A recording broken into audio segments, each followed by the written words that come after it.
এইটা একটু শেয়ার করতে চাই, লোভ সামলাতে পারছি না, করব। নবী মুসা আলাইহিস সালাম একদিন বক্তব্য দিচ্ছেন। কি দিচ্ছেন? বক্তব্যকে আরবিতে খুতবা বলা হয়।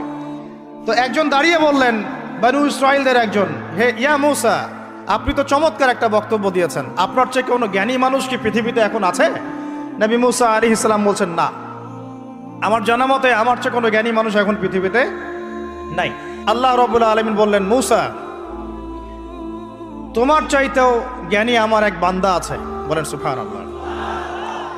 নবী মুসা আলাইহিস সালাম যখনই শুনতে পারলেন যে আমার চেয়েও জ্ঞানী একজন বান্দা আছেন, তিনি বললেন যে আমি তার সাথে দেখা করতে চাই, আমি তার সাথে দেখা করতে চাই। যুবকরা শোনেন, জ্ঞানী মানুষের সন্ধান পাওয়ার পরে নবী মুসা নবী হয়েও দূর দূরান্ত সফর করেছেন ওই জ্ঞানী মানুষের সাথে সাক্ষাৎ করার জন্য। তো আপনারা রেডিমেড ইসলাম চান, আপনারা ফেসবুক শরীফে ইসলাম চান, ইউটিউব শরীফে ইসলাম চান।